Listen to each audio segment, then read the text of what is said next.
imong design, may pang engineer, or forester, or teacher, or accountant. Tapos one day, may si God, sige, himuon ta ka pastor. Or one day, may siya, sige, himuon ta ka missionary. Muadto ka sa Africa, or ato ang India. But Lord, ano ako man, may lain. Siguro, mariklamo ta, no? So, that is, challenge sa to, Will I, ay mag-evaluate kung pagaling ba? Will I still obey God even if it is painful, even if it is uncomfortable? Bisan ko kani sukuhay sa akong plano. Diba? Atong ministry karon. Basig namili ratad ministry ka sa yun.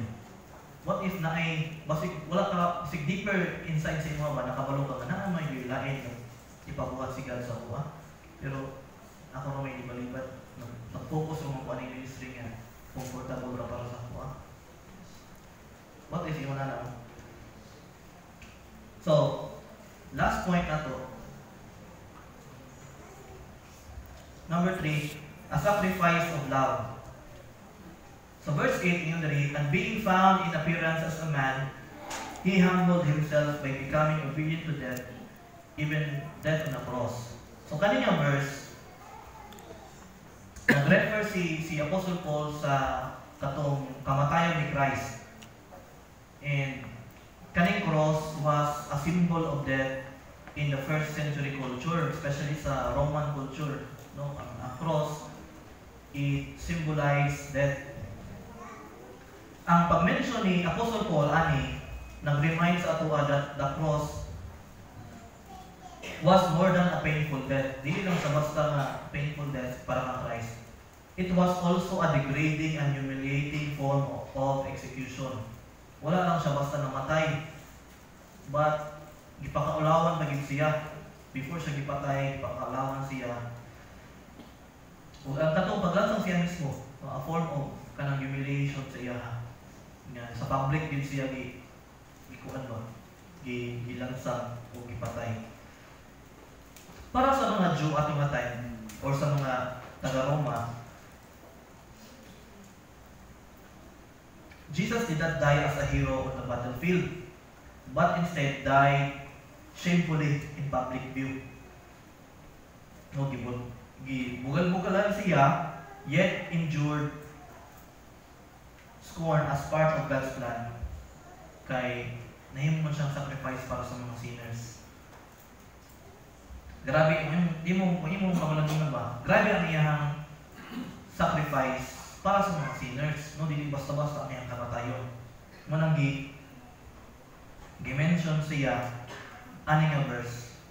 Tungod kay mo ang gihimo nga example ni Christ kung buhi pa siya. Grabe ang iyang sacrifice for us. Dili lang basta-basta na namatay siya, ipakaulawan din siya. Makaunaw na ka ba? Okay ra ang tanan. Bahala pakyun ko basta dili lang ko kanang pakaulawan sa kong kamatayon. Di ba usay mamili kay talagang kamatayon. Dili lang tatong ulaw ng kamatayon, Lord. Katong kamatayon na unta na way sakit. Mamili ka nang masabay sa ibang plano. Mamili usay kamatayon mo. So, kung atong makita-anong diri, no, sa atong first point, ang humility, o sa atong second point, katong obedience, led him to the ultimate act of sacrifice. Ang humility, ang iyang pagka-humble, ang iyang pag-obey sa will sa Father, it led him to the ultimate act of sacrifice. Kung sa sacrifice, dying on the cross for our sins. Kasi pasabot ani, this was the greatest demonstration of love. Wala, Pastor, living like Christ, ako ning buhaton? No, dili nimo ni magbuhat. Walay taong makatupong or makakumpara siya gibuhat sa cross. Siya lang yun. This was the greatest demonstration of love. Wala na ilalim makakumpara ani. But kung sa may mga practical ng mga pamaagi, kung saan nato in living like Christ, kung saan nato mapakita ang life, a sacrifice of love, like Christ. So mo mga practical examples, mga suggestion ng ninako. Number 1, forgiving others. Bisan og hard, bisan og ang imong pasayloan kay undeserving sa imong pagpasaylo. Forgiving someone who hurt us reflects Christ's sacrificial love. No, si Christ, gi-forgive niya, bisan tong mga naglansang sa iya, i-appeal ko niya sa pagpasaylo niya. Katong mga tao nga nag-reject sa iya, katong mga tao nga nagbugal-bugal sa iya, i-appeal ko niya sa pagpasaylo. No, nagpakita siya og kanang humbleness. Iyang gina-prioritize ang reconciliation over pride. No, makaya ba nato na buhaton? Do we desire living like Christ? No, let us forgive others. Number 2, helping in times of need. Ang kailangan din ka mag-sacrifice sa imong time, sa imong resources, even your own comfort to help someone. Number 3, serving others. No, doing acts of service without expecting in return. No, that is sacrificial love. Standing for truth with grace. Like ang Jesus Christ, iyang giobey ang will ni Lord despite sa mga opposition. Nag-stand with siya na maligpon sa iyang faith. Tapos, number 5, mo na yung lisod. Para sa ko, mo na yung lisod. Loving difficult people. Dili niya basta-basta. No, Jesus died for all, even for those who rejected Him. Wala siya gipili. Bisan hate ang gipakita sa mga tao ng Christ, kung sige balos ni Christ, love. No, lahir na sa kinaiya sa mga tao. Hapit na ba ng eleksyon? Dahil mga leader, wala taon lang na ikaw kaning silingan na mo, mabiyain ng hatag o tanglad. Di mga hatag ka lang guide, di tayo isa sa master list ba? Ngayon ba? Mubalos ba no? No, loving difficult people. Na ay mga difficult people sa mga silingan. Anong mga silingan na ito, mga murag tuwan. Anong dilig silingan. Silingan na dilig silingan. Kani maotay ni batas ng silingan, dinato ni invite of birthday. Nating taga spaghetti. No, loving difficult people. Ingat ang gibuhat ni Christ. Sa Christ man na, isod yun siya, hindi siya basta-basta. Dami nagkalang awayon nga. Nabi ito yung sa Facebook, nasuko yung silingan kayo. Sundo ko, color sa ilahang kuwan. Oral, isang balay, gray. Grabe kanya pasok ko sa video mo. Bicolor naman yung lahat. Kuwan, balay, sukok naman siya. Masok ko, sunog-sunog yung silingan. Kaya ba niyo mo na yung rumakon? Lisod siya. Pero, trust siya rin sa Ginoo. Ako mo amin kita, lisod yun. Pero, trust siya rin sa Ginoo. Nga kita higog maghapon na sa iya. Kasi buhaton, palit na lang mong pintan. Nahipag mo na lang. Para may isang dili. Alam man, magpapindira ta sa ilahan. Sa iyo, pila na. Yun. That is loving difficult people. No, we can show love and patience sa mga tao na kanang lisod sila amiguhon ba? No, mga tao na lisod amiguhon. Like ang Christ, mo niyang gibuhat. Usa sa mga hata na itong illustration. Usa sa mga nindot illustration na ni sa Bible, kaning story sa Good Samaritan.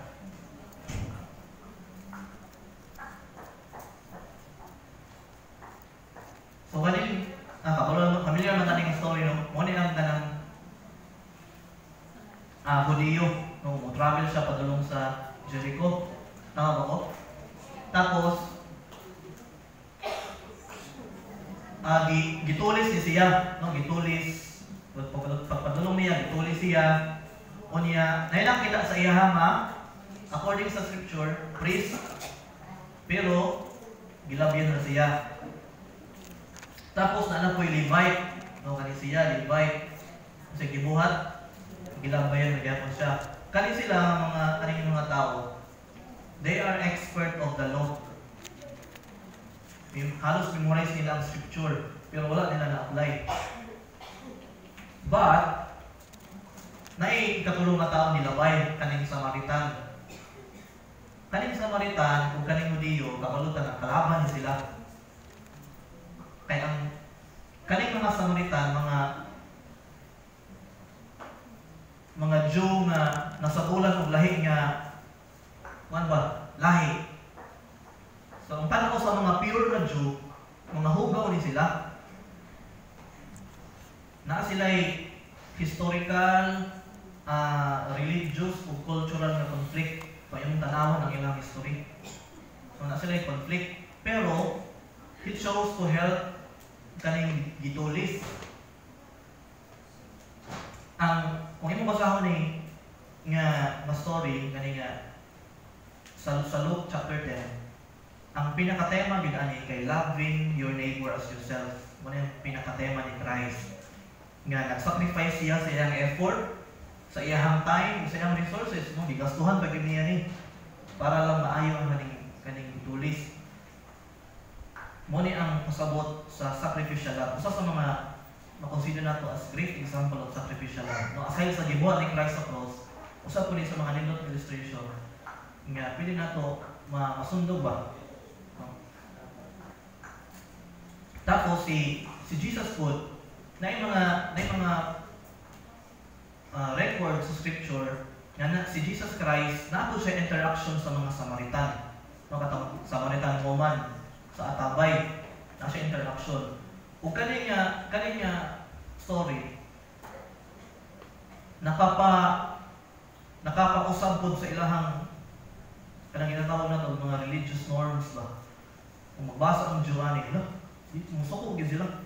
Si Jesus naki-story niya sa Samaritan, mag-doubt sila sa sa authority ni Jesus Christ. Hindi mo kinatinuod niya ni sayang naki-double mo siya sa Samaritan. Pero iyang gidemonstrate ani nga ang love mo extend sa tanang tao, even for those marginalized and despised ng mga tao. Kung saan sila, mga tax collectors, mga criminals, no, mga prostitutes, mga tao nga sinalikway sa katilingban ba. Pero gi-extend ni Jesus Christ ang iyang love, no, kasi i-sacrifice niya iyang ang katong kultura nila na dili mo doon ng mga tao para mapakita, ma-extend ang love para sa ilaha. No, just like aning story sa Good Samaritan, iyang ipakita ang iyang sacrificial love sa ginaturing niyang kaaway. So, unsa nga mga sacrifices? Ang question diri, unsa nga mga sacrifices ang gusto ipagbuhat sa Ginoo sa imong for the sake of others and His kingdom? Unsa nga imong pwede buhaton? Mga practical ways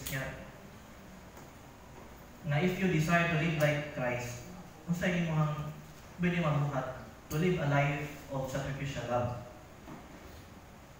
So, living like Christ involves adopting a mindset of humility, a life of obedience, and a sacrificial love, or a sacrifice of love. And kung atong basahon sa sunod, di ba atong verse kay 5 to 8, kung atong i-continue sa naputol man. Ang verse ani sa Philippians chapter 2 verse 9. Yung dali, therefore, God exalted Him to the highest place. Bot pasabot, if atong i-follow ang life ni Christ, life of humility, obedience, and sacrifice, naa siya musunod nga blessing.